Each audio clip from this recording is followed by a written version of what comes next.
नमस्कार, देख रहे हैं झकास भारत और मैं हूं रविकांत। बिहार की पॉलिटिकल अपडेट्स में आज सुनाएंगे आरसीपी सिंह, ललन सिंह और नीतीश कुमार के बारे में और उपेंद्र कुशवाहा की क्या है रणनीति। उससे पहले बता देते हैं कि आप देख रहे हैं झकास भारत और मेरा नाम हुआ रविकांत। अब बात करूंगा बिहार की उस सियासत की जहां पर जनता दल यू में जो घमासान मचा हुआ है अंदर खाने से।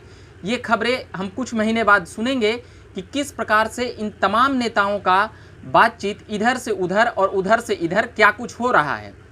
ललन सिंह मंत्री नहीं बने उसके बाद से ही इतनी ज़्यादा खबरें चल चुकी है कि उस बिरादरी के आने वाले लोगों ने अब यह तक कह दिए और तमाम बिहार के तमाम लोगों ने भी कह दिए कि ललन सिंह को नीतीश कुमार ने ठग लिया। ये बातें काफ़ी आम हो चली और ये बातें काफ़ी दूर तक चली गई। ललन सिंह यानी कि राजीव रंजन प्रसाद सिंह जो मुंगेर से सांसद रहे हैं और नीतीश कुमार के करीबी नेताओं में रहे हैं, उस वक्त से नीतीश कुमार के करीबी नेताओं में रहे हैं जब से नीतीश कुमार ने राजनीतिक पारी शुरू की थी। बात आती है आरसीपी सिंह की।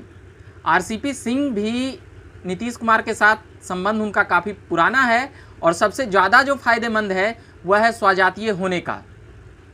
नीतीश कुमार ने लवकुश समीकरण करके कुर्मी और कोयरी कुशवाहा इसकी गठजोड़ करके एक नई राजनीतिक संदेश भी दे दी है कि बिना जातीय एक किए हुए बिहार में राजनीति की सुबुगाहटें नहीं पूरी की जा सकती है। एक और बातें जो कर दी है नीतीश कुमार ने कि आरसीपी सिंह ने अपने तहत फैसला लेकर के कैबिनेट में मंत्री बन गए हैं। ये बातें कोई स्वीकार नहीं कर सकते कि नीतीश कुमार के पार्टी में नीतीश कुमार के खिलाफ जाकर के कोई ऐसा काम हो। तो नीतीश कुमार जी ये झूठी अफवाह फैलाने में पहले से ही माहिर हैं और वह अब भी ऐसी चाल करके बातें करके ललन सिंह को भले ही खुश कर लें, मगर ललन सिंह का उपेंद्र कुशवाहा से मिलना आखिर किन बातों को राप साफ करती है। उपेंद्र कुशवाहा अभी अभी आए हैं पार्टी में, 2 बार नीतीश कुमार की पार्टी से अलग होकर अपनी पार्टी भी बनाए हैं और उपेंद्र कुशवाहा इतनी ज़्यादा आरोप लगाते थे अस्पताल शिक्षा व्यवस्था को लेकर नीतीश कुमार पर कि एक बार तो अनशन पर बैठ गए थे।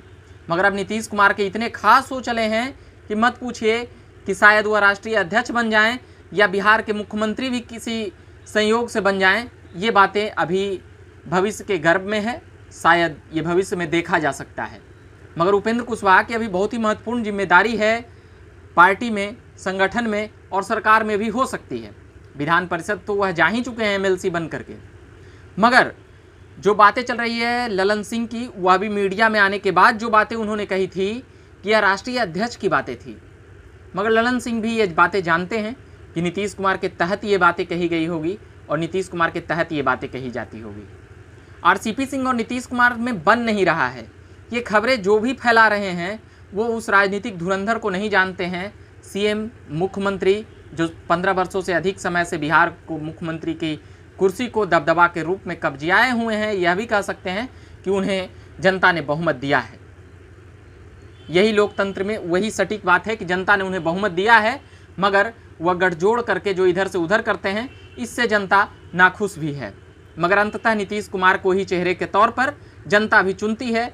यह एक अलग बात है कि चेहरे ज़्यादा बिहार में नहीं मिलते हैं और ज़्यादा चेहरे पर विश्वसनीयता जनता की नहीं हो पाती है, क्योंकि इससे पहले लालू प्रसाद की राज को जो देखे गए हैं उसी तहत नीतीश कुमार ज़्यादा बार चुन के आ रहे हैं, इसमें कोई शक नहीं है।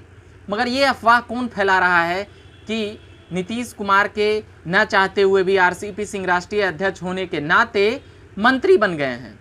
अगर ऐसा होता तो ना आरसीपी सिंह जदयू में होते और ना ही कैबिनेट में मंत्री होते और ना ही राज्यसभा से सांसद होते। तो ये कमज़ोर राजनीतिक सूझबूझ का परिचय हो सकता है कि नीतीश कुमार के खिलाफ जाकर के आरसीपी सिंह कोई ऐसी फैसला लें। आरसीपी सिंह ने भी ये साफ किया है कई बार कि हमें पॉलिटिकल में लाने वाले नीतीश बाबू हैं और नीतीश कुमार हैं। तो नीतीश कुमार जी की पार्टी या मीडिया खबरों अखबारों के जरिए भी कई बार चलते रहती है कि ऐसे ऐसे ऐसे ऐसे हो गया। मगर ये बातें राजीव रंजन प्रसाद सिंह यानी ललन सिंह को भी समझ में आ रहा है कि हमें मंत्री कौन नहीं बनने दिए। एक बातें यह भी आ रही है कि जब 2019 में ही इन्हें एक मंत्री और एक राज्य मंत्री मिल रहा था तो उस वक्त क्यों नहीं लिए। अब ये बातें चल रही है कि पशुपति पारस के समझौते के तहत वो सेटलमेंट किया गया है। चिराग पासवान और जदयू में जो अंतर्द्वंद का युद्ध छिड़ा वहाँ पर हो सकता है कि ऐसी बातों को लेकर समझौता हो सके। मगर बीजेपी के सीनियर नेताओं का यह दावा है कि लोक जनशक्ति पार्टी के खाते से पशुपति कुमार पारस मंत्री बने हैं। यह एक अलग बात है कि चिराग पासवान यह अपनी दावा कर रहे हैं, यह पार्टी हमारी है और लोकसभा के सांसद के तहत निलंबित कर दिए हैं। मगर चुनाव आयोग और कोर्ट के द्वारा चिराग पासवान के पक्ष में फैसला अभी तक नहीं सुनाया गया है उनके दावे के तहत। तो ये बातें, कई बातें अभी घालमेल में है। मगर मुख्य बातें हैं आरसीपी सिंह और ललन सिंह को लेकर। तो ललन सिंह मंत्री नहीं बने, आरसीपी सिंह मंत्री बन गए हैं। 10 दिनों पहले ही ये सब बातें हो चुकी है। मगर अभी ये बातें सुगबुगाहटें हैं कि ये राजनीतिक भूचाल और जदयू की टूट में ये एक बहुत बड़ा ट्विस्ट ला सकती है। जदयू की टूट होगी, ये बातें कन्फर्म नहीं है, मगर हो सकती है, ये बातें भी कन्फर्म है। तमाम पार्टियां अलग अलग तरह से अपनी दावे कर रही कि हम जदयू को तोड़ लेंगे। सभी की निशाना अभी जदयू है, क्योंकि वो बिहार में 15-16 वर्षों से चौथे टर्म में उसके मुख्यमंत्री चुनकर आए हैं, इसलिए सभी की निशाना वही है। चिराग पासवान भी निशाना वहीं लगा रहे हैं, वह भी जानते हैं कि राजनीतिक भविष्य वही है। मगर फिर मैं आना चाहूँगा आरसीपी सिंह और ललन सिंह पर ही बातें रुक जाएगी। ललन सिंह अभी नाराज चल रहे हैं, इसमें कोई शक नहीं है, क्योंकि आरसीपी सिंह मंत्री बन गए हैं और ललन सिंह का मंत्री बनना एक समय पक्का कहा जा रहा था। आरसीपी सिंह राष्ट्रीय अध्यक्ष भी हैं और राष्ट्रीय अध्यक्ष भी अभी मतलब बने रहने की आगे दावा है कि हम सरकार भी चलाएंगे और संगठन भी चलाएंगे। तो क्या अध्यक्ष पद ललन सिंह को जा सकता है, या उपेंद्र कुशवाहा को जा सकता है, या फिर से नीतीश कुमार लेंगे, या फिर कोई और चेहरे निकल कर आएंगे? ये तमाम बातों पर क्या होगा, ये तमाम बातें शायद ये जनता में अभी बहुत ही चर्चा का विषय है। और यही बिहार की पॉलिटिकल अपडेट्स की हॉट टॉक भी है बिहार की, क्योंकि मुख्यमंत्री नीतीश कुमार राष्ट्रीय अध्यक्ष बनाए थे आरसीपी सिंह को, और जिस प्रकार से उपेंद्र कुशवाहा को अपनी पार्टी में लाए हैं, तो अभी क्या कहा जाए। कोयरी और कुर्मियों को जोड़ करके चलने का नीतीश कुमार का ये फॉर्मूला आखिर कब तक यह सही होता है, यह बातें भविष्य में कई बातें खुलकर आएगी। मगर ये बातें भी तय हो गई है कि भारतीय लोकतंत्र में जितनी जातिवाद की बीज नीतीश कुमार ने बोई है, शायद बहुत कम नेता ने बोई है। क्योंकि नीतीश कुमार अपने चेहरे को जिस प्रकार से दिखाते हैं और दर्शाते हैं कि हम सभी को साथ लेकर चलने वाले लोग हैं और सभी को साथ लेकर जात पात धर्म मजहब की बातें नहीं करते हैं। मगर आप ध्यान रखिए, इन बातों को लेकर हम बाद में बात करेंगे। मगर राष्ट्रीय अध्यक्ष कुर्मी, मुख्यमंत्री कुर्मी, सेंट्रल मिनिस्टर कुर्मी, उपेंद्र कुशवाहा की जो नेतृत्व की बातें आई है पार्टी में वो कोयरी, प्रदेश अध्यक्ष कुशवाहा मतलब कुशवाहा, कोयरी, कुर्मी, ये क्या साफ करना चाहते हैं नीतीश बाबू? जनता में एक मैसेज चला गया है कि नीतीश कुमार जातिवाद से ऊपर उठकर आज तक राजनीति में सोच नहीं पाए हैं। ये बातें उन पर मुहर लगेगी और अंत तक लगेगी। एक बातें मुहर ये बात के लिए नीतीश कुमार की बधाई दी जाएगी कि अभी तक उन्होंने वंशवाद की कोई ऐसी बीज नहीं बोई है, और वंशवाद में वो अपने बेटे बेटी या अपने करीबियों को राजनीतिक में अड्डा बनाने के लिए नहीं लाए हैं, जिस प्रकार से लालू और रामविलास पासवान ने किया। ये बातें हैं, नीतीश कुमार की इस बात पर तारीफ होगी कि डेमोक्रेसी में उन्होंने वंशवाद को नहीं लाया है, मगर वो आ सकते हैं। इसमें कोई उतनी बड़ी बात नहीं है, भविष्य में शायद आ जाएं, मगर अब तक नीतीश कुमार इससे बचे हुए हैं।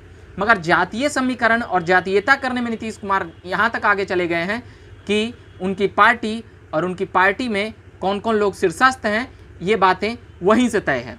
तो फिलहाल बिहार की पॉलिटिकल अपडेट्स में हमने इतनी बातें सुना दी है आरसीपी सिंह, ललन सिंह को लेकर कि ललन सिंह नाराज चल रहे हैं और उपेंद्र कुशवाहा से मिलकर ट्वीट करना उन तस्वीरों के साथ आखिर क्या कुछ कहता है। क्या ललन सिंह का अब्दा इतना नीचे आ गया कि उपेंद्र कुशवाहा के साथ उनके मिलने की ट्वीट को, आखिर मिलन को ये क्या माना जाए? यानी कि उपेंद्र कुशवाहा का अब्दा बढ़ा है, इसमें कोई शक नहीं है।